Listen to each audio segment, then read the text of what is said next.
MA fourth semester के सभी छात्रों को नमस्कार। मैं डॉक्टर अशोक कुमार सोनकर, इतिहास विभाग, सामाजिक विज्ञान संकाय, काशी हिंदू विश्वविद्यालय। आज हम लोग बात करेंगे हिस्ट्री ऑफ मॉडर्न अफ्रीका पर, जिसमें मुख्य रूप से अफ्रीका में नवीन साम्राज्यवाद का क्या प्रभाव पड़ा उस पर हम लोग प्रकाश डालेंगे।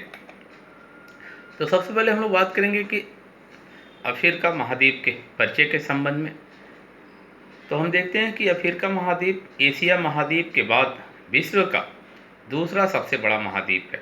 इसके पूर्व में एशिया महाद्वीप, लाल सागर, हिंद महासागर स्थित है।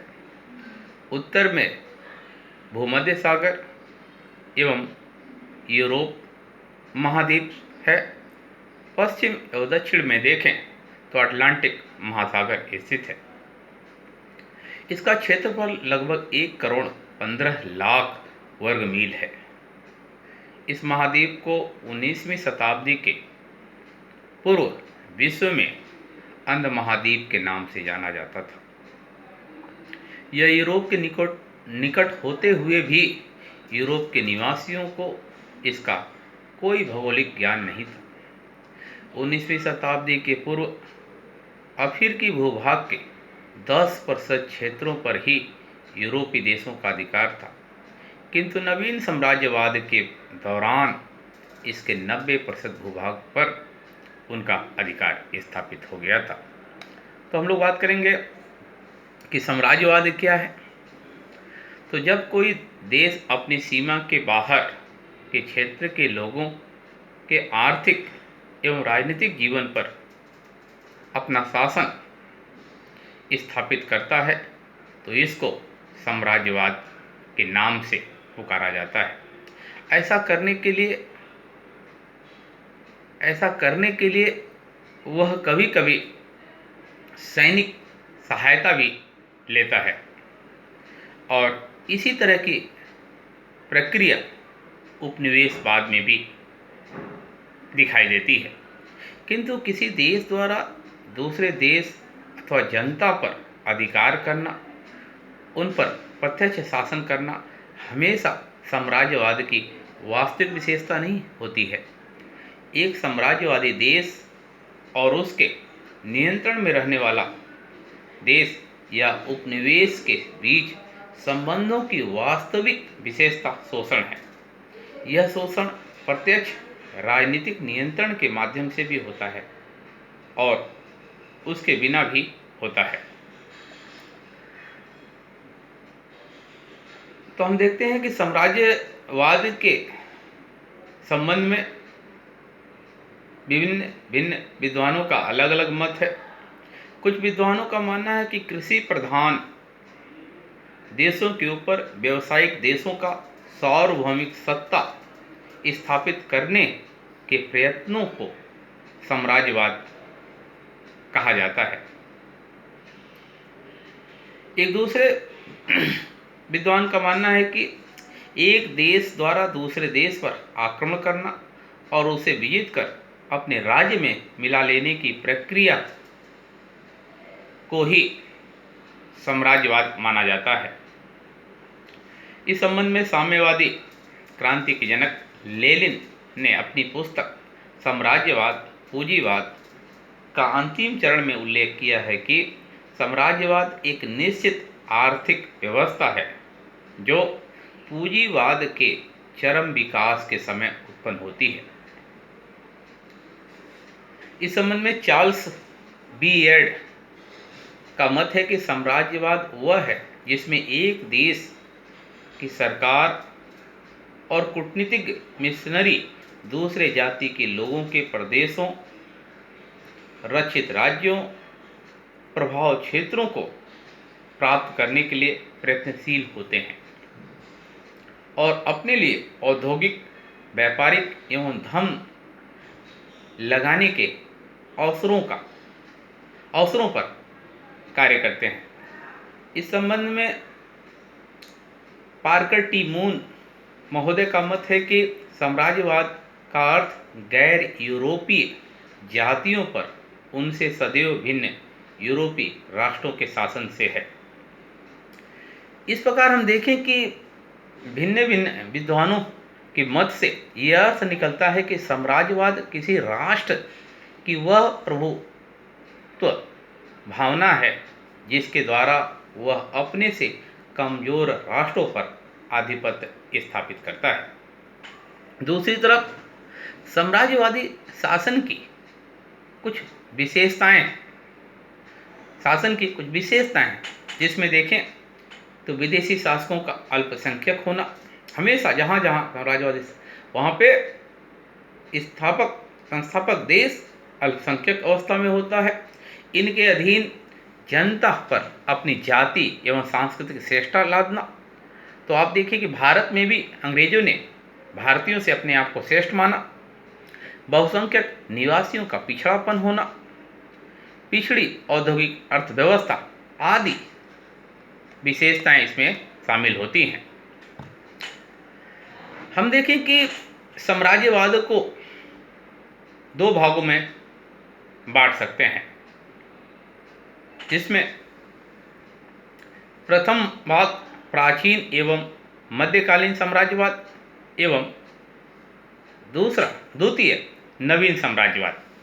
तो प्राचीन या आरंभिक साम्राज्यवादी काल में रोमन साम्राज्य सबसे ज़्यादा विस्तृत एवं सुसंगठित साम्राज्य था। उसके अलावा मध्यकाल में अरबवासियों एवं मंगोलों ने विशाल साम्राज्य की स्थापना की। इस समय का साम्राज्यवाद राजनैतिक साम्राज्यवाद था, जो विश्व के सभी देशों में सभी भागों में समान रूप से दिखाई देता है, जिसमें भिन्न भिन्न राजवंश के राज्य विस्तार हेतु पड़ोसियों पर आक्रमण करते थे। किंतु यह क्रम 14वीं शताब्दी के अंत तक स्थानीय प्रसार तक सीमित था। इसका मुख्य कारण था कि शासकों की राजनीतिक आकांक्षाएं, उनके भौगोलिक अज्ञानता, प्राकृतिक रुकावटों, समुद्र में निश्चित मार्ग मिलने के परिणाम स्वरूप समुद्र में निश्चित मार्ग न मिलने के परिणाम स्वरूप साम्राज्यवादी या उपनिवेशवादी आकांक्षा होते हुए भी वह लोग अपने महाद्वीपों तक ही सीमित थे। लेकिन 15वीं शताब्दी के अंत में यूरोप में पुनर्जागरण के कारण भिन्न भिन्न क्षेत्रों में परिवर्तन देखने को मिलता है, जिसके परिणाम स्वरूप यूरोप में विभिन्न आविष्कार हुए, जैसे कुतुबनुमा के कारण समुद्री नागरिकों को दिशा ज्ञान होने लगा और इसकी सहायता से वह भौगोलिक खोजें आरंभ किए। दूसरी तरफ कुस्तुनतुनिया पर 1453 में तुर्कों द्वारा अधिकार कर लेने से यूरोपीय व्यापारियों के लिए स्थल मार्ग लगभग बंद हो गया था।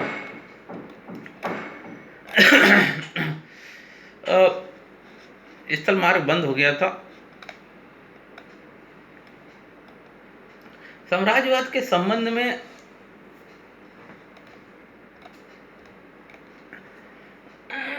स्थल मार्ग बंद हो गया था। इसी दौरान हम देखें तो पुर्तगाल के हेनरी नामक राजकुमार ने नाविकों की सहायता से समुद्री मार्ग का पता लगाया। बार्थोलोम्यू डियाज ने 1486 में अफ्रीका के दक्षिणी छोर पर आसा अंतरिक्ष तक का पता लगाया। 1498 में वास्को डी गामा ने भारत की खोज की। 1492 में कोलंबस ने अमेरिका की खोज की। इस तरह एशिया, अफ्रीका, अमेरिकी महाद्वीप पर साम्राज्यवादी नियंत्रण स्थापित करने तथा उनको उपनिवेश बनाने का जो प्रथम चरण था वह 16वीं शताब्दी में आरंभ हुआ।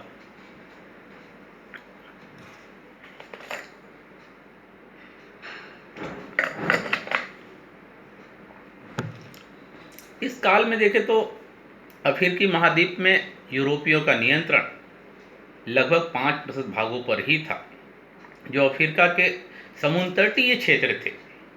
यह काल अफ्रीका का दासों के व्यापार का काल माना जाता था। 17वीं शताब्दी में अफ्रीका से दासों का व्यापार करने वाले यूरोपी लोग प्रति माह लगभग 5000 अफ्रीकियों को गुलाम बनाकर अमेरिका भेजते थे। इस प्रकार हम देखते हैं कि साम्राज्यवाद तथा उपनिवेशवाद का प्रथम चरण 18वीं शताब्दी के अंत तक समाप्त हो चुका था। इस काल को साम्राज्यवादी देशों के द्वारा उपनिवेशों के आर्थिक शोषण के कारण औपनिवेशिक साम्राज्य को आर्थिक साम्राज्यवाद के नाम से भी हम जानते हैं। अब हम लोग बात करेंगे खासकर नवीन साम्राज्यवाद पर। तो यूरोप में 19वीं शताब्दी में वाणिज्यवादी भावना ने एक नया रूप धारण किया। आप देखिए कि यूरोप में वाणिज्यवाद की भावना का विकास जो हुआ था, जिसके अंतर्गत सोने और चांदी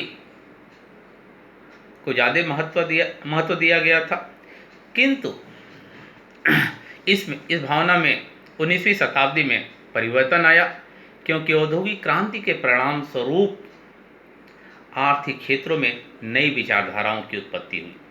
यूरोपीय विद्वान एडम स्मिथ तुर्गो ने मुक्त व्यापार के सिद्धांत का प्रतिपादन किया, जिससे पुरानी जो वाणिज्यवादी प्रथा थी उसका अंत हो गया, और इसके साथ ही यूरोपीय राज्यों के बहुत से उपनिवेश स्वतंत्र हो गए। इंग्लैंड के हाथ से अमेरिका निकल गया, एवं अन्य जो यूरोपीय देश थे उनके बहुत सारे उपनिवेश उनके हाथों से निकल गए थे। इसके अलावा यूरोप के एक देश दूसरे देशों पर अधिकार करने लगे थे। भारत में भी आप देखें कि डचों, पुर्तगालियों, फ्रांसीसियों और अंग्रेजों ने किस प्रकार एक दूसरे के उपनिवेशों पर अधिकार किया। इसी कारण 19वीं शताब्दी का प्रथम चरण में औपनिवेशिक उदासीनता देखने को मिलती है, किंतु सन 1870 के पश्चात यूरोप में साम्राज्यवाद की भावना पुनः प्रबल होने लगी। इसी को नवीन साम्राज्यवाद का नाम दिया गया। इस दौरान 1868 से लेकर 1872 के मध्य इंग्लैंड में इंपीरियल फेडरेशन आंदोलन का प्रभाव बढ़ने लगा था, जिसमें इंग्लैंड के लेखक रस्किन का कहना था कि इंग्लैंड को सिद्ध से सिद्ध उपनिवेशों की स्थापना करना चाहिए, नहीं तो वह स्वयं नष्ट हो जाएगा। इंग्लैंड के राजनीतिक डिजरेली ने 1872 में एक भाषण में कहा कि इंग्लैंड को विश्व में स्थान बनाए रखने के लिए साम्राज्य को बनाए रखने पर जोर देना चाहिए। इसी तरह का विचार फ्रांस में भी दिखाई दे रहा है, और इस संबंध में फ्रांस के अर्थशास्त्री पॉल लेरॉय ब्यूज ने 1874 में विचार दिया कि उन राज्यों को जो सभ्यता के उच्च शिखर पर पहुंच गए हैं उन्हें उपनिवेश स्थापित करना चाहिए। और इनके इस विचार से प्रभावित होकर फ्रांस ने 1870 के उपरांत देखें तो अफ्रीका के ट्यूनीसिया तथा टोकिन के क्षेत्रों में अपने उपनिवेश स्थापित किए। सन 1880 में जर्मनी एवं इटली भी औपनिवेशिक दौड़ में शामिल हो गए। अभी तक बिस्मार्क जो उपनिवेशों को एक भार मानता था,